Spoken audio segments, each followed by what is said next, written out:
Okay, I want to talk about the importance of authority websites. There are basically three things that Google cares about, and it's in two layers when it comes to you ranking. How do you rank? And so if you want to rank for a topic, what is Google watching for? They see people type the keyword, and then different people choose different links. Hopefully some of them choose you, because in the beginning, Google tends to give you a Google dance period, like a grace period for new web pages you create, as long as they're decent. So if your web pages are good quality, they're coded well, they're written well, they're interesting, they have some images, some video, whatever, some combination of effect that makes your pages worthy of testing out, then Google will tend to let the Google dance happen, meaning that your pages tend to show up real quick and drop. As Google's testing different people's pages, it gives them a chance up front just to see how they go. And what happens is, if your web pages pop up and people are starting to land on them, Google's comparing how long they're on your page versus how long they're on other pages that show up for the same keyword. Okay, literally, how long does somebody stay on your page? One of the biggest reasons people put videos on web pages is to give viewers a reason to pause and watch a video. And if the video's like 2, 3, 4, 5, 7 minutes, that adds to the time that somebody is on the page if they're watching the video. Google counts that. So it makes your page more worthy of ranking, okay? Compared to the next guy for whom, if somebody just is on that page for an average of 2 minutes, but they're on your page for an average of 4, your page is doing better. Now, some pages don't have that much material. So what's the other thing Google looks at? Because it goes either or. Either people are spending a lot of time on one page, a page, it's evaluating each page. Or people are clicking things, right? They're clicking on page 2, page 3, they're expanding the fact drop-down boxes. They're actually clicking things. So then Google counts how many things do they click on your page versus on your competitors' pages, okay? And so that's part of the algorithm, is exactly how long someone spends on your page and or how many things they click on, okay? So what you want to do is make sure your pages are interesting and long enough, but not too long. So if it's long enough to satisfy their question and excite them about reading more, you could have a click to the next page. And then if they read that and they're interested, they'll continue clicking. If you can get them on that with cliffhangers, you're doing an incredible job, right? Well, that's, a way to see it. Now, what I want to talk about right here is the other side of the spectrum. A lot of people go, I want to sell my goods, so I only care about the 5 pages I need to pitch my goods, the benefits, the features, the deal, the coupon, contact us anytime, the homepage, and that's it. That's all I want to put on a website.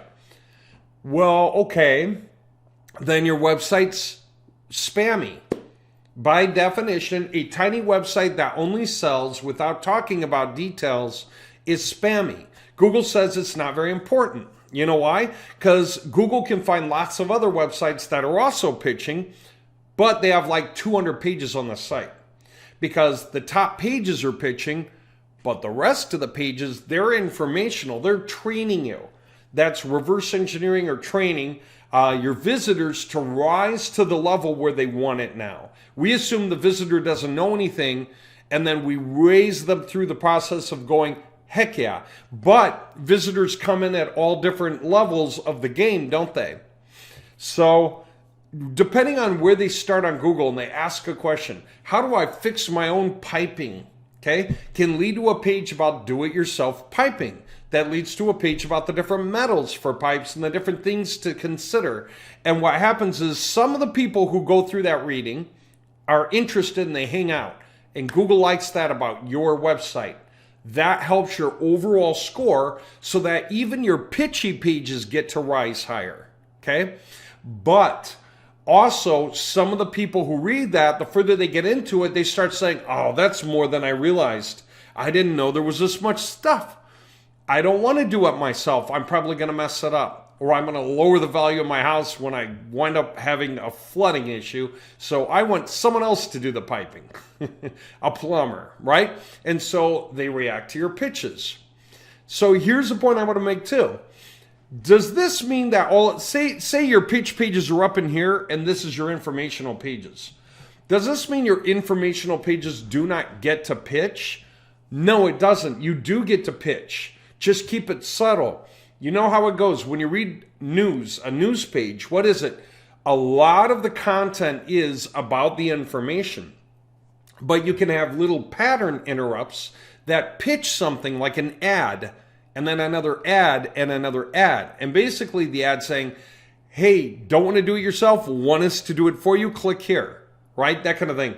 Need somebody local in the area to do this for you professionally? Click here. So you have your little pattern interrupts going on the way down.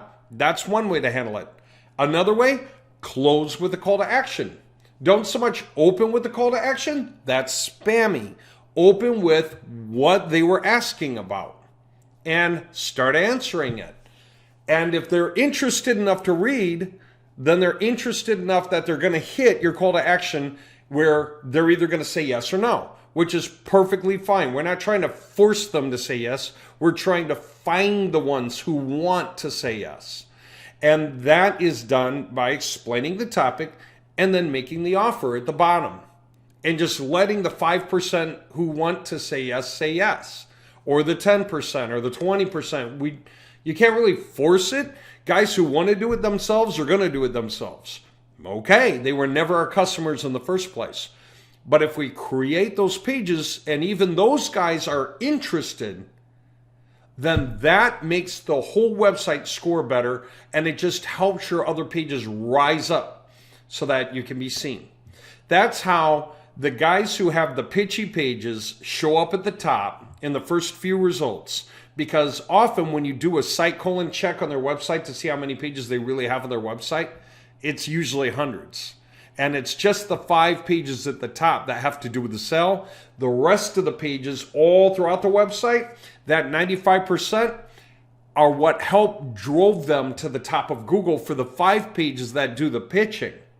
It's the informational pages that make Google respect your website enough to rank the whole thing up higher for the stuff you want, as well as the fact that you just are servicing everyone's questions about whatever's related to that thing. All right.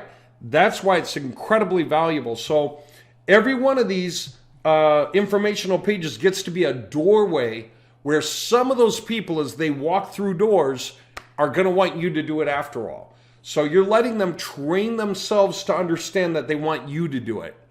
And then the other guys who are looking just for the solution in the first place, you start rising in rank so they start seeing you. Okay? There you go. And this, by the way, is the kind of thing we can master in a day.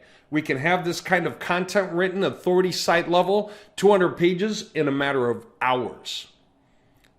Okay, so yeah, hop on to schedule a call with me if you want, so that we can talk about your website, we can talk about your project, we can discuss where you are and where you ought to be. I love walking through people's sites with them and pointing out things that are good and things that aren't. And it's very helpful to people to understand this stuff. Many people wind up wanting us to do stuff for them. Other people, maybe they do, maybe they don't. That's fine. But the whole point is, why don't we talk and see where it goes? Okay.